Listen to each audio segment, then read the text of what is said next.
The current family law system in South Africa, by design, is set up for failure. It is creating a lose-lose-lose scenario for both mommy, daddy, and specifically and most importantly, the child. The very design, the very setup of the system is set up to fail everybody. If you have, from an analogy point of view, if you have a look at the current system that we have in place, it's as if I go to a mechanic, ask that mechanic to perform an open heart surgery on me in the hopes that you're going to remove my brain tumor. Similarly, with the family law system in South Africa, I'm using the wrong professional, i.e. lawyers, advocates, psychologists, and social welfare workers. I'm using the wrong professional. I'm using the wrong process, so the legal process, and I'm using the wrong system, the justice system. It is not the place to be doing it. It is not the correct place to be doing it.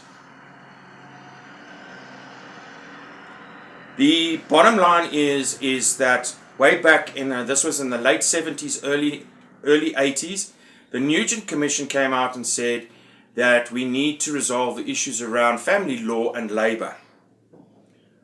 That was corroborated post-1994. The Law Reform Commission has on numerous occasions tried to propose a system, an alternate system for family law.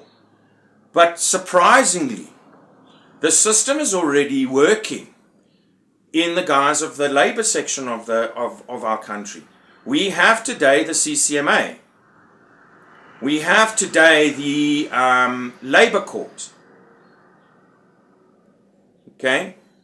The CCMA and the labor court both use a strong process of mediation and arbitration. It's only once you've tried all of that, guys, that you can actually go or default to court and or another, the labor court and or another court. The structure is already in place for family law in a mishmash form or way.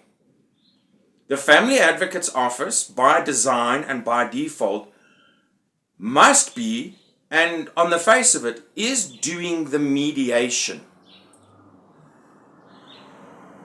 But the recommendations that come out of the Family Advocate's Office are generally not recognized, and most people wipe their backside off on them. The default that every single family should be proceeding from is automatic 50-50 contact care, guardianship and maintenance with, by, and of both biological parents of that child. So that is the default position that the Family Advocate's Office should be working from.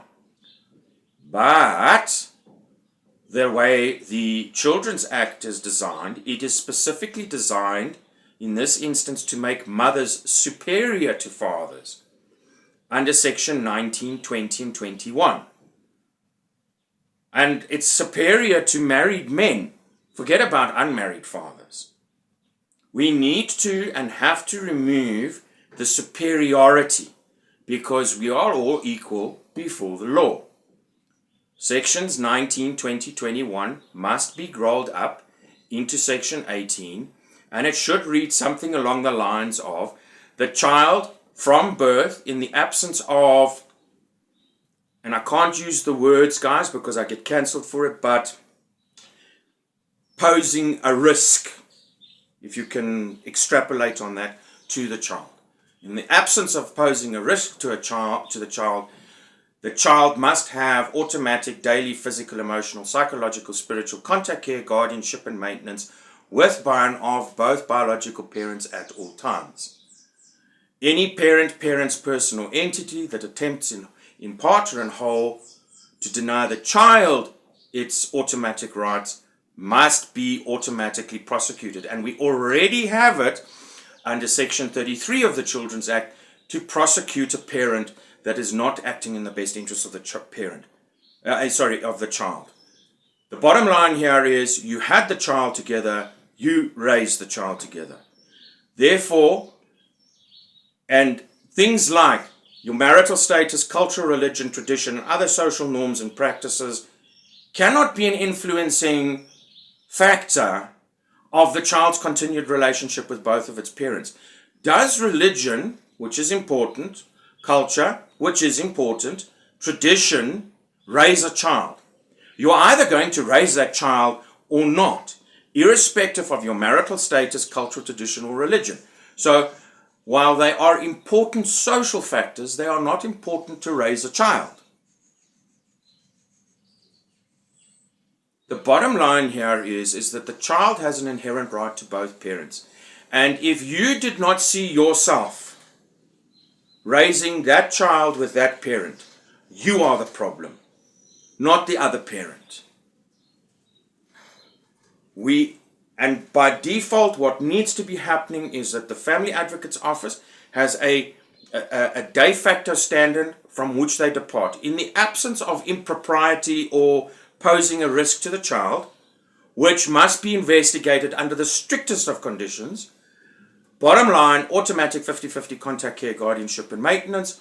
What am I going to the Family Advocate to decide? I'm going there to discuss logistics and maintenance. What does daddy earn? What does mommy earn? What is the reasonable cost of maintaining the child within the confines of my earning capacity? And that can be extrapolated out in great detail in another video if you so desire.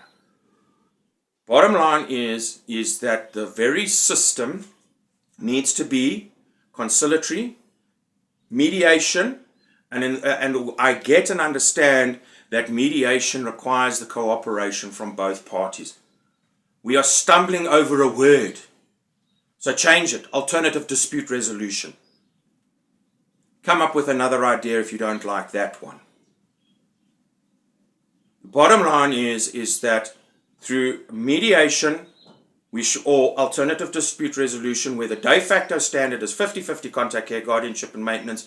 Why am I going to the mediator? Because I'm immature, I'm childish, and I don't have the brain capacity. Let's put that out there.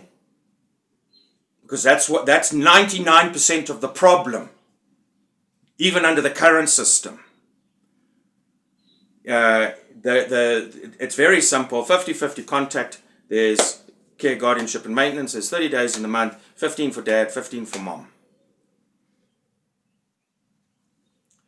And here's the thing, is that if you can't decide on the last two, the logistics and the finances, you have, say for instance, in this instance, you've got 10 items on the table, you manage to resolve 9. What should happen is an interim parenting plan is issued and immediately effective.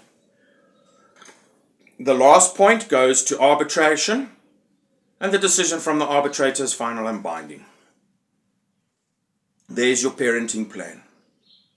It is well documented, it is well researched that the more contact the father has with the child, the higher the propensity of the rate of the father to continue participating in the child's life, the higher the rate for him to continue paying, if not exceeding, his maintenance obligations. Surprise, surprise. Who would have thought? We need to change the system. It is the wrong system to be working in. It doesn't work.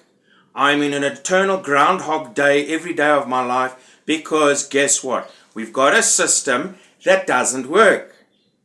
You've got people that are, while on the face of it they present themselves as the persons to be helping you. So let me go to the mechanic to perform open heart surgery on me to get rid of my brain tumor. It's the wrong system, it's the wrong professional, it's the wrong process, it's the wrong, everything about it is wrong. And it's not working. We have addressed this matter with the Portfolio Committee of the Department of Social Development. I continue still today to pursue and get in front and meet with the new Minister and Deputy Minister of the Department of Social Development in an eternal hopes that we can get this resolved. If you guys are having problems, we are having massive successes. We are having massive successes with the way we work. So you can continue to use a system that doesn't work for you, or you can come to us. The choice is yours. Please contact us. The contact details are in the message below. I love you all.